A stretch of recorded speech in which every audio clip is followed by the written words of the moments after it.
اس کا رخ دوسری طرف تھا۔ میں نے سکون کا سانس لیا کہ اس کی جان اور آبرو محفوظ تھی۔ میں نے پلٹ کر ایرٹ کو اشارے سے بلایا اور ایک سپاہی کی طرف اشارہ کیا۔ وہ سمجھ گیا اور اپنی پوزیشن پر چلا گیا۔ اسی طرح میں نے ہر ساتھی کو بلا کر اس کا شکار واضح کیا تاکہ ہم سب الگ الگ کو نشانہ بنائیں۔ میں نے ان میں سے سب سے گرانڈیل شخص کو منتخب کیا تھا جو حلیے اور انداز سے ان سب کا سردار لگ رہا تھا۔ میں نے اس کی گردن کا نشانہ لیا اور تیر چلا دیا، مگر نشانہ کسی قدر خطا گیا اور تیر اس کی گردن کے وسط میں اترنے کے بجائے سائڈ پر آر پار ہو گیا۔ وہ خڑخڑاتا ہوا کھڑا ہو گیا۔ باقی 5 افراد کے چونکنے سے پہلے تیر ان کے جسموں میں اتر گئے تھے۔ وہاں صرف ایک شخص بچا تھا جو صحیح سلامت تھا۔ اس نے چھلانگ لگائی اور کسی چھلاوے کی طرح الاؤ کو پھلانگتے ہوئے روبیر کی دوسری طرف جا گرا۔ اسی وجہ سے وہ بچ بھی گیا، کیونکہ روبیر کی وجہ سے سبھی نے ہاتھ روک لیے تھے۔ پھر سبھی ان کو مزید نشانہ بنا رہے تھے جن کو پہلے تیر مار چکے تھے تاکہ وہ مزاحمت کے قابل نہ رہیں۔ وہ زخم کھا کر چیخم دھاڑ مچا رہے تھے اور آنے والے تیروں سے بچنے کی کوشش کر رہے تھے، مگر وہاں کہیں جائے پناہ نہ تھی۔ میں نے بھی گرانڈیل کو دوسری بار نشانہ بنایا اور اس بار تیر اس کے سینے میں عین دل کے مقام پر اتر گیا۔ وہ ڈگمگا رہا تھا۔ تیر کھاتی اوندھے منہ الاؤ پر گرا اور اس نے آدھے سے زیادہ الاؤ بجھا دیا۔ روشنی یکدم بہت کم ہوئی۔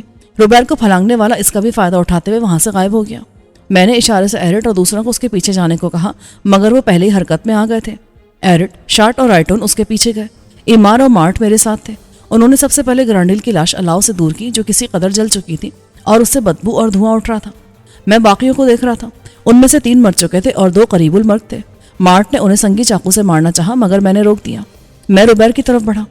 وہ سارے ہنگامے میں پہلے کی طرح ساکت پڑی تھی۔ وہ یقیناً بے ہوش تھی۔ میں نے اسے سیدھا کیا اور چونک پڑا۔ وہ روبیر نہیں تھی۔ یہ روبیر نہیں ہے، ایمار نے مضطرب لہجے میں کہا۔ یہ بھی جوان لڑکی تھی اور خاصی دلکش تھی، جسامت تقریباً روبیر جیسی تھی، اس لیے ہم اسے روبیر ہی سمجھے تھے۔ اس نے لباس بھی ویسا ہی سفید پہن رکھا تھا اور اس سے پہلے کسی نے توجہ نہ دی تھی کہ اس کا پاجامہ بھی سفید تھا، جبکہ روبیر نے سرخ پاجامہ پہنا ہوا تھا۔ چند لمحے پہلے روبیر کو پا لینے اور ٹیلے کی تباہی کے ذمہ داروں کو سزا دینے کی جو خوشی تھی وہ روبیر کو نہ پا کر مان پڑ گئی۔ شاید یہ وہ لوگ نہیں تھے جنہوں نے ٹیلے پر حملہ کیا تھا۔ لڑکی بے ہوش تھی، اس کی سانس بھی مدھم تھی۔ میں کچھ دیر کے لیے ساکت کھڑا رہ گیا۔ روبیر کہاں تھی؟ میں ایک نئے خیال کے ساتھ واپس دم توڑتے سپاہیوں کے پاس آیا اور اشارے سے ایمار سے کہا، ان سے روبیر کا پوچھو۔ ایمار نے ان سے پوچھا مگر وہ سسکتے رہے اور کوئی جواب دینے سے گریز کیا۔ اس پر ایمار نے ایک کے پیٹ میں اترا ہوا تیر پکڑ کر ہلایا تو وہ چلا اٹھا۔ ایمار نے اپنا سوال دہرایا تو وہ ٹوٹے الفاظ میں بولا، میں روبیر کو نہیں جانتا۔ وہ جسے جنگل والے ٹیلے سے لایا گیا ہے، ایسی لڑکی ہے، وہ اسے آرگون لے گئے۔ اس نے بمشکل کہا، کون؟ ایمار نے اسے جھنجھوڑا مگر وہ جواب دینے کے قابل نہیں رہا تھا۔ اس نے جھرجھری لی اور دم توڑ دیا۔ دوسرا ویسے ہی ہوش سے بیگانہ تھا۔ 1 منٹ سے پہلے اس نے بھی دم توڑ دیا۔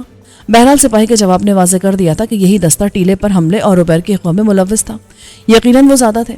کچھ یہاں اس لڑکی کے ساتھ رک گئے اور باقی روبیر کو لے کر آرگون چلے گئے تھے۔ یہ تو واضح تھا کہ لڑکی آرگون کی تھی اور شاید اسے پہلی سپاہی عیاشی کے لیے اغوا کر کے لے آئے تھے۔ انہوں نے سوچا ہوگا کہ جب ایک مہم پر جا رہے ہیں تو واپسی میں موج میلہ کر لیں گے۔ ویسے تو ان کو باہر نکلنے سے منع کر دیا گیا ہوگا اور شہر میں اس قسم کے کام ذرا دشوار ہو جاتے، اگرچہ وہاں بھی انہیں روکنے والا کوئی نہ تھا۔ رینارڈ نے اپنی فوج کو کھلی چھٹی دے دی تھی۔ اسی اثنا میں ایرٹ اور دوسرے بھی آ گئے۔ ایرٹ نے معذرت کی، وہ نکل گیا، ہم اس کا پیچھا نہیں کر سکے۔ میں سمجھ رہا تھا اس میں ان لوگوں کا قصور نہیں تھا۔ ان باغات میں کسی کا پیچھا کرنا یا اسے تلاش کرنا وہ بھی تاریکی میں بہت مشکل کام تھا۔ میں نے سپاہیوں کے ہتھیاروں اور دوسرے سامان کی طرف اشارہ کیا، انہیں سمیٹو۔ ایرٹ کو چھوڑ کر باقی سب اس کام میں لگ گئے۔ ایرٹ نے لڑکی کا پوچھا، اس کا کیا کرنا ہے؟ ساتھ لے جانا ہے۔ لڑکی کو اٹھانے کی ذمہ داری ایرٹ کو میں نے سونپی اور اس نے خوشی خوشی یہ خوشگوار بوجھ اٹھا لیا۔ مرتے سپاہی کے آخری جواب سے واضح تھا کہ دوسرے سپاہی جو شاید ٹیلے پر ہونے والے حملے میں شامل تھے وہی روبیر کو آرگون لے گئے تھے۔ مگر یہ لڑکی کہاں سے آئی؟ اس کا جواب یہ خود ہی دے سکتی تھی۔ بظاہر اس کے ساتھ زیادتی نہیں ہوئی تھی کیونکہ اس کا لباس سلامت اور جسم صاف ستھرا تھا۔ نہ جانے وہ کسی ضرب کی وجہ سے بے ہوش ہوئی تھی یا اسے کوئی دوا دی گئی تھی یا وہ ویسے ہوش کھو بیٹھی تھی۔ کچھ دیر بعد ہم باغ سے نکل آئے۔ وہیں سے مشلیں جلا لی گئیں۔ بچنے والا آرگون یا کسی اور نزدیکی دستے کی طرف گیا ہوگا اور اسے مدد لے کر آنے میں یقیناً کچھ دیر لگتی۔ اتنی دیر میں ہم یہاں سے خاصی دور نکل سکتے تھے، مگر واپسی میں ہماری رفتار پیدل سے زیادہ نہیں تھی، اور اگر ہمارے تعاقب کرنے والے اس رفتار سے آتے جس رفتار سے ہم ان باغات تک آئے تھے تو وہ بھی ہمیں راستے میں پکڑ سکتے تھے۔ جنگل میں داخل ہونے کے بعد ہم کچھ دیر رکے اور عقب کا جائزہ لیا۔ اگر کوئی تعاقب میں آ رہا تھا تو وہ ہمیں نظر آتا، مگر کوئی نظر نہ آیا تو ہم آگے روانہ ہو گئے۔ 1 گھنٹے بعد ہم ٹیلے کے پاس تھے۔ اس پوری وادی میں آرگون اور سامیرہ کے قلعوں کے بعد ایک یہی جگہ تھی جہاں ہم جانوروں کے خطرے سے بے فکر ہو کر رہ سکتے تھے۔ اگرچہ یہ جگہ آرگون کی فوج کی نظروں میں آ چکی تھی اور وہ اسے تباہ بھی کر چکے تھے، مگر فی الوقت یہاں قیام ہماری مجبوری تھی۔ صبح ہم کہیں اور جا سکتے تھے۔ جب ہم ٹیلے کے اوپر آئے تو کیبن خاکستر ہو گیا تھا اور اب اس کے ملبے میں انگارے سلگ رہے تھے. صبح تک یہ بھی بجھ جاتے. تباہ ہونے والی چیزوں میں ہمارا پانی اور اسے ذخیرہ کرنے والی چیزیں بھی شامل تھیں، مگر ہمیں آرگون کے سپاہیوں کے پاس سے بہترین قسم کی چھاگلیں اور مشقیں ملی تھیں. اس کے علاوہ کھانے پینے کا سامان بھی وافر مقدار میں تھا، اس لیے اس حد تک نقصان کا ازالہ ہو گیا تھا. مگر روبیر ہمارے ہاتھ سے نکل گئی تھی اور یہ جگہ دشمن کی نظروں میں آ گئی تھی. یہ نقصان ناقابل تلافی تھے. کیبن کی آگ نے پورے ٹیلے کو گرما دیا تھا اور اس گرمائش سے سب پسینے پسینے ہو رہے تھے، مگر مجبوری تھی. کوئی اس وقت نیچے نہیں جا سکتا تھا. گرمی کی وجہ سے سب بار بار پانی پی رہے تھے اور آتے ہی وہ لوگ کھانے کی چیزوں پر ٹوٹ پڑے تھے. سامان میں خشک کیا ہوا گوشت بھی تھا اور وہ اسے کیبن کے انگاروں پر بھون کر کھانے لگے. ایرٹ نے مجھے بھی پیشکش کی، مگر میں نے انکار کرتے ہوئے دلیے اور پھلوں کو ترجیح دی. ظاہر ہے یہ گوشت میرے لیے حلال نہیں تھا. کھا پی کر سب کی جان میں جان آئی، کیونکہ اس طویل میراتھن نے سب کے پیٹ اور حوصلے کے ٹینک خالی کر دیے تھے. اس لیے کھا پی کر وہ سب آرام کرنے لیٹ گئے. لڑکی بدستور بے ہوش تھی. میں نے اس کی نبض چیک کی جو سست تھی، مگر اس کی جان کو بظاہر کوئی خطرہ نہ تھا. میں نے اسے گھاس پر ڈلوا دیا جو ٹیلے پر واحد ٹھنڈی جگہ تھی. کھا پی کر میں اس کے پاس آیا. ایرٹ نے ایک مشل جلا لی تھی جس کی روشنی کافی تھی.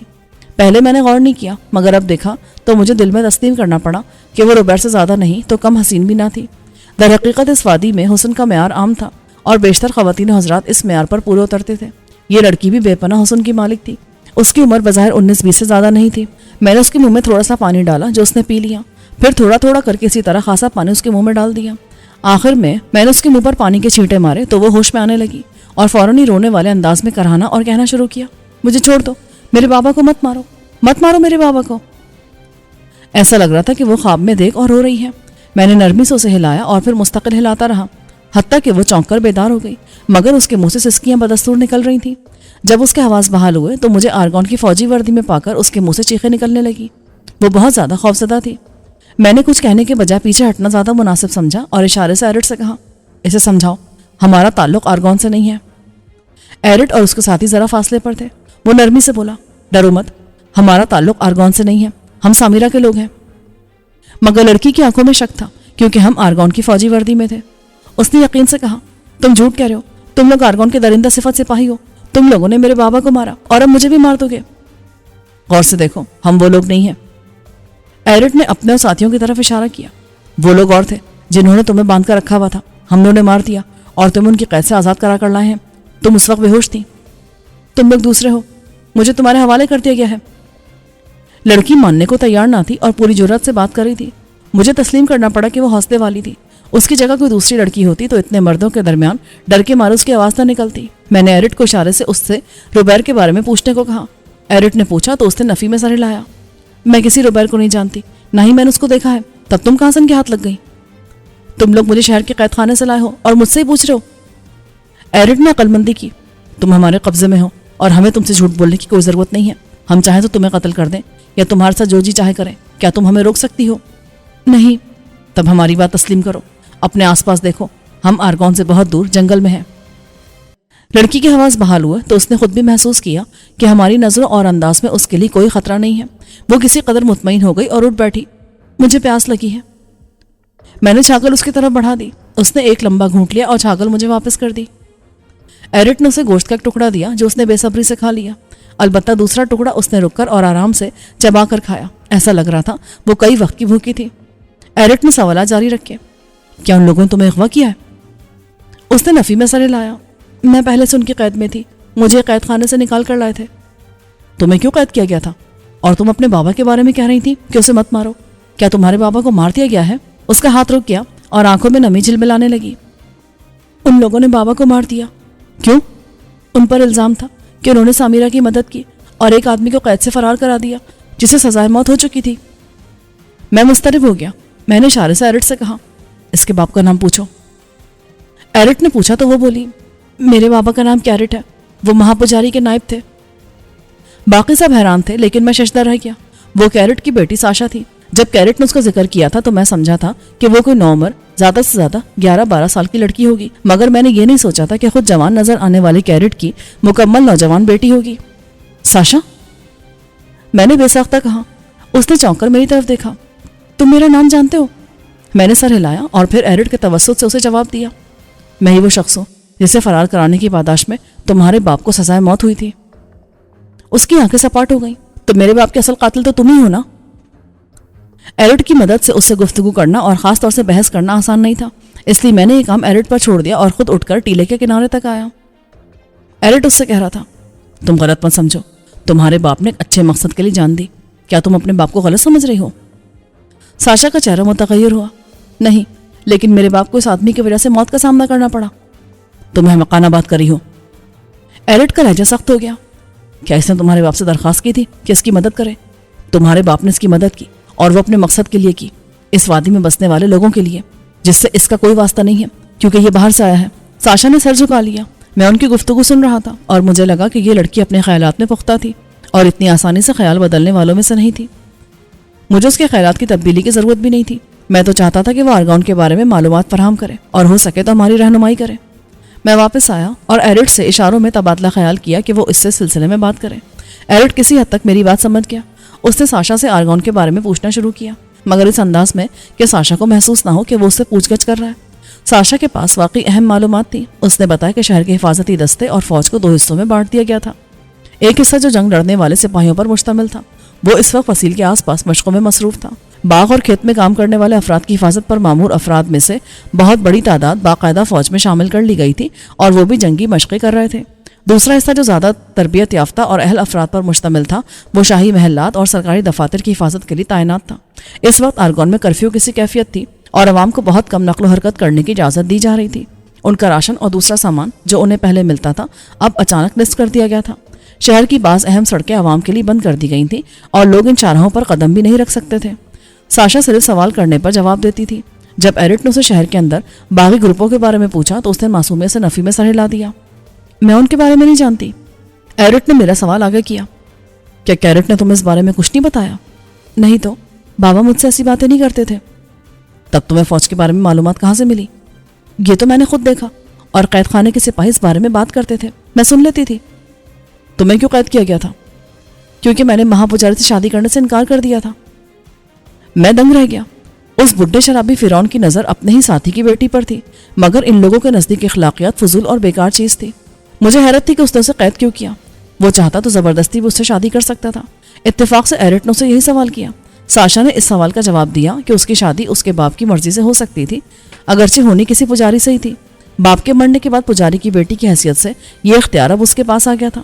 اس نے فرعون سے شادی کرنے سے انکار کر دیا اور قانون کے تحت اسے مجبور نہیں کیا جا سکتا تھا کہ وہ فرعون سے شادی کرے۔ اس کے انکار پر رینارٹ نے اسے کیرٹ کی سازش میں شامل ہونے کا الزام لگا کر جیل میں ڈال دیا اور اس پر واضح کیا کہ اسے اسی وقت معافی ملے گی جب وہ فرعون سے شادی پر آمادہ ہو جائے گی۔ میں سوچ میں پڑ گیا، اگر اسے اس وجہ سے قید کیا گیا تھا تو اس کی حیثیت ایک معزز قیدی کسی تھی، اور اسے یوں اوبار سپاہیوں کے حوالے کر دینا سمجھ میں نہیں آیا تھا، خاص طور سے اس صورت میں جبکہ مہا پجاری فرعون کی اس پر نظر تھی۔ اسے کسی صورت یہ سزا نہیں دی جا سکتی تھی۔ اس نے انکار کیا تھا، مگر اسے قید ہوئے اتنا وقت بھی نہیں ہوا تھا کہ فرعون یا رینارٹ مایوس ہو کر اس قسم کا قدم اٹھاتے۔ میں نے ایرٹ کے توسط سے سوال کیا تو ساشا نے بھی لا علمی ظاہر کی کہ اسے نہیں معلوم کہ اسے کیوں ان سپاہیوں کے حوالے کیا گیا تھا جو اسے آرگون سے نکال کر باغات میں لے آئے تھے۔ میں نے پوچھا، تمہیں کس وقت وہاں سے نکالا؟ دن کی آخری روشنی میں۔ تم بے ہوش کیسے ہوئی؟ وہ الجھن میں نظر آئی۔ پھر اس نے جواب دیا، مجھے یاد نہیں، بس اتنا یاد ہے کہ قید خانے سے نکال کر مجھے ایک عمارت میں لے جایا گیا تھا، اور پھر مجھے کچھ یاد نہیں۔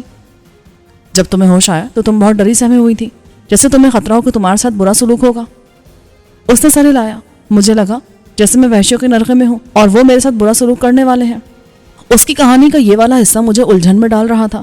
جب وہ قید خانے سے نکل کر کسی عمارت تک گئی اور اس کے بعد اسے کچھ یاد نہیں تو اسے ہوش میں آنے پر یوں کیوں لگا جیسے اس کے ساتھ برا سلوک ہونے والا ہے، جبکہ اسے عمارت میں جانے کے بعد اس پر کیا گزری بالکل بھی یاد نہ تھا۔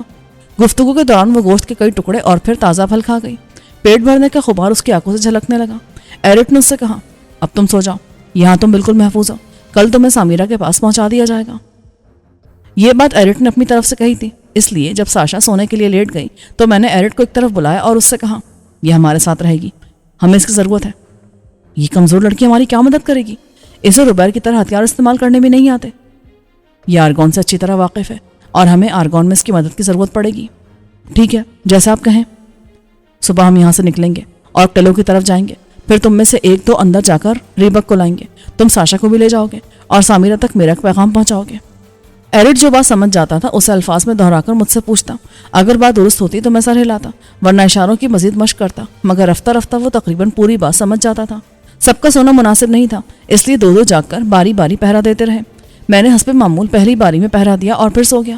صبح آنکھ کھلی تو روشنی ہونے والی تھی کیونکہ آسمان غائب ہو گیا تھا اور دھند اتر رہی تھی۔ مال غنیمت سے ناشتہ کیا گیا اور اس کے بعد ہم وہاں سے روانہ ہوئے۔ ٹیلے سے اتر کر ہم نے پہلے جنوب کا رخ کیا اور پھر مشرق کی طرف مڑ گئے۔ اس طرح ہم آرگون اور سامیرا کے لوگوں کی زمین سے دور تھے۔ ساشا نے خود کو ہمارے رحم و کرم پر چھوڑ دیا تھا۔ روانہ ہونے سے پہلے میں نے ایرٹ کے توسط سے ساشا سے پوچھا، تم شراب یا کوئی نشے والی چیز استعمال کرتی ہو؟ نہیں، اس نے جواب دیا۔ میں نے راستے میں ایرٹ کو سمجھایا کہ اسے جا کر سامیرا سے کیا کہنا ہے اور ساتھ ہی وہ ریبک اور دوسرے تیار ہونے والے نوجوانوں کو لیتا ہے۔ سامیرا کو ہوشیار کرنا تھا کہ قلعوں میں معمولات پر عمل ترک کر دیا جائے اور کسی بھی لمحے آرگون کی طرف سے حملے کے لیے تیار رہا جائے۔ ایرٹ، ساشا، شارٹ اور رائٹون ہم سے ایک جگہ الگ ہو گئے۔ یہاں سے تینوں قلعوں کی پشت دکھائی دے رہی تھی۔ وہ سامیرا والے قلعے کی طرف روانہ ہوئے اور ہم ایک بلند چٹان پر چڑھ گئے جس پر کسی جانور کے چڑھنے کا امکان کم تھا۔ میں نے ایرٹ کے ہاتھ سامیرا کو اس محلول کا پیغام بھی بھیجا تھا جسے پینے سے خطرناک جانور پاس نہیں آتے تھے۔ کیبن میں آگ لگنے کے بعد وہ بھی تباہ ہو گیا تھا یا آرگون کے سپاہی اس کی بوتل لے گئے تھے۔ چٹان خالص پتھر کی تھی اور اس پر ذرا بھی مٹی یا نباتات نہیں تھے۔ کیونکہ صاف کرنے کے لیے اور کچھ نہیں تھا اس لیے ہم تینوں ایک مناسب جگہ دیکھ کر آرام کرنے لگے۔ مجھے غور و فکر کا موقع ملا تو گزشتہ روز ہونے والے واقعات مجھے کچھ عجیب سے اور معمول سے ہٹ کر لگے تھے۔ اول آرگون کی طرف سے تمامی افراد کو قلعے میں روک لینا، مگر دوسری طرف ان کا کوئی دستہ تلاش کرتا ہوا بالآخر ہماری پناہ گاہ تک پہنچ گیا۔ اس نے نہ صرف اسے تباہ کیا بلکہ روبیر کو بھی ساتھ لے گئے۔ اس کے بعد ہم نے ان کا تعاقب کیا اور باغات میں انہیں جا لیا، مگر جب ہم نے ان پر حملہ کیا اور سب کو ختم کر دیا تو پتہ چلا کہ جسے ہم روبیر سمجھ رہے تھے وہ دوسری لڑکی نکلی اور روبیر کو سپاہی آرگون لے جا چکے تھے۔ پھر دوسری لڑکی نائب مہا پجاری کیرٹ کی بیٹی ساشا نکلی۔ اس کا رویہ بھی عجیب تھا۔ اس نے چھوٹتے مجھے اپنے باپ کا قاتل قرار دے دیا اور اب بھی اس کے رویے سے لگ رہا تھا کہ اس نے اپنے خیالات میں کوئی تبدیلی نہیں کی تھی۔ سوال یہ تھا کہ سپاہی اسے کس کی اجازت سے قید خانے سے نکال کر آرگون سے باہر لائے تھے اور قلعے سے باہر لانے سے پہلے اسے کسی اور جگہ لے گئے تھے۔ وہاں ساشا پر کیا گزری تھی؟ اس سارے قصے میں یہی بات مجھے ہضم نہیں ہو رہی تھی۔ لڑکی نے خود کو ساشا قرار دیا تھا، کیا وہ واقعی ساشا تھی یا کوئی اور لڑکی تھی جو خود کو ساشا کے روپ میں پیش کر رہی تھی؟ آرگون میں بیٹھے مکاروں سے کچھ بعید نہ تھا جن میں مہا مکار ڈیوڈ شاہ بھی موجود تھا۔ وہ اس قسم کے منصوبہ بندی کا ماہر تھا۔ بہرحال اس لڑکی کی حقیقت زیادہ دیر چھپی نہیں رہتی اور میں نے سوچ لیا تھا کہ اگر یہ کوئی سازش بھی ثابت ہوئی تو میں اس لڑکی کو استعمال کروں گا۔ اب مجھے سامیرا کے جواب کا انتظار تھا۔ میں نے ایرٹ سے کہا تھا کہ کوئی جلدی نہیں ہے، وہ اپنا کام نمٹا کر ہی واپس آئے، یعنی جو کام میں نے اس کے ذمہ لگائے تھے انہیں بہر صورت انجام دے۔ اب میرے پاس سوائے آرام اور انتظار کے کوئی اور کام نہ تھا۔ دوپہر کو چنوں سے پیٹ پوجا کی گئی تھی اور اب شام کے لیے ہمارے پاس زیادہ چیزیں نہیں رہی تھیں، لیکن اگر ایرٹ یا ریبک نہ آتے تب بھی گزارا ہو جاتا۔ ہم پانی کے کئی مشکیزیں لے آئے تھے اس لیے پانی کی کوئی کمی نہیں تھی۔ یہ کئی دنوں کے لیے بھی کافی ہو سکتا تھا۔ ایمار اور مارٹ آپس میں گپ شپ کر رہے تھے، میں ان کی گفتگو سن رہا تھا۔ مارٹ کہہ رہا تھا کہ اگر وہ اس جنگ میں زندہ رہا تو پھر اس کی شادی ہو جائے گی۔ اس نے لڑکی پسند کر لی تھی۔ ایمار کو شادی کا خاص شوق نہیں تھا، اس کی خواہش تھی کہ وہ فوج میں اوپر جائے اور اعلیٰ عہدہ حاصل کرے۔ شادی اور گھر بسانے جیسے معاملے بعد میں بھی دیکھے جا سکتے تھے۔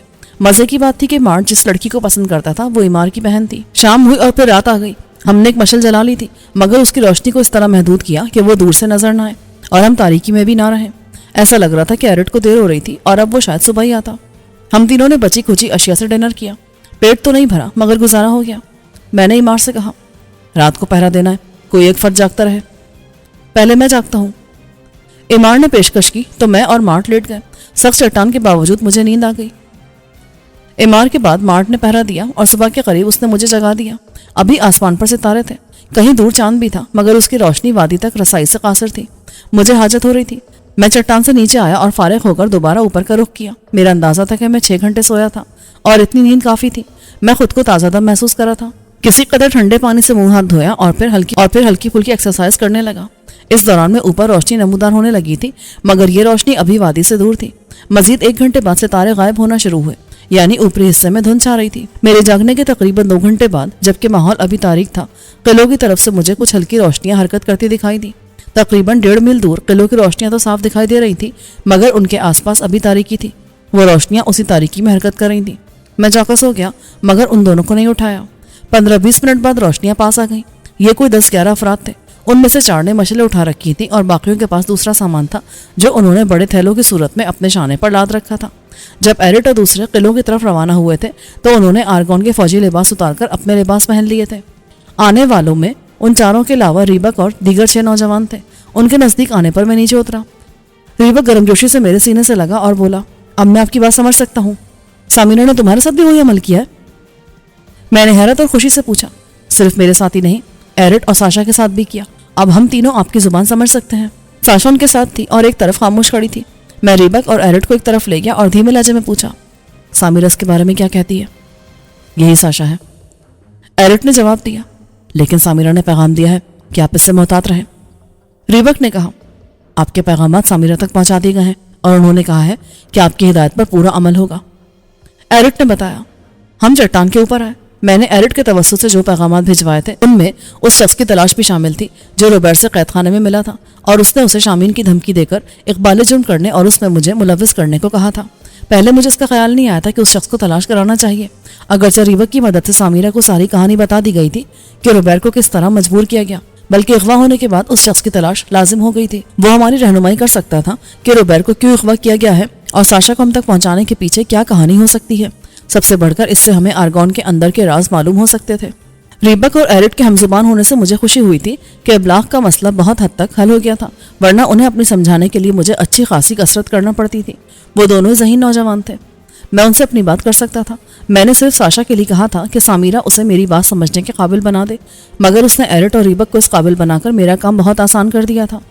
میں نے روبرٹ کے اغوا اور ساشا کے ملنے کے بارے میں انہیں اپنے تاثرات سے آگاہ کیا تو وہ حیران ہوئے. آپ ٹھیک کہہ رہے ہیں, یہ بات میرے ذہن میں نہیں آئی. ایرٹ نے کہا, یہ آرگون کی اہم ترین قیدی تھی. میں نے ذرا دور بیٹھی ساشا کی طرف دیکھا, لیکن سپاہی اسے کسی عام لڑکی کی طرح قید خانے سے نکال کر اپنے ساتھ شہر سے باہر لے آیا. کیا یہ بات مشکوک نہیں ہے؟ بالکل مشکوک ہے, ریبک بولا. مگر سامیرہ نے تصدیق کی ہے کہ یہی ساشا ہے, کیرٹ کی بیٹی. اس میں مجھے بھی شبہ نہیں ہے, مگر اس نے آتے مجھے اپنے باپ کا قاتل قرار دے دیا. اس سے لگتا ہے کہ اس کے دل میں میرے خلاف کچھ نہ کچھ ہے. شہباز ٹھیک کہہ رہے ہیں, ایرٹ بولا. میں نے اس سے جو گفتگو کی ہے مجھے بھی لگ رہا ہے کہ یہ شہباز کے خلاف اپنے دل میں اناج چھپائے ہوئے ہے. ریبک فکر مند ہو گیا. اس صورت میں سے اپنے ساتھ رکھنا خطرناک ہو سکتا ہے, ہم اسے قلعے میں چھوڑ سکتے ہیں. ایرٹ نے تجویز پیش کی. نہیں, ہم اسے اپنے ساتھ رکھیں گے. میں نے انکار کیا. میں دیکھنا چاہتا ہوں کہ میرے دشمن اسے کس طرح میرے خلاف استعمال کرتے ہیں. ہو سکتا ہے کہ میں ان کی چال انہی پر الٹ دوں. وہ کیسے جناب؟ یہ آنے والا وقت بتائے گا. میں نے روشنی تیز ہوتی دیکھی تو کھڑا ہو گیا. ہمیں یہاں سے جانا ہوگا, باقی باتیں راستے میں ہوں گی.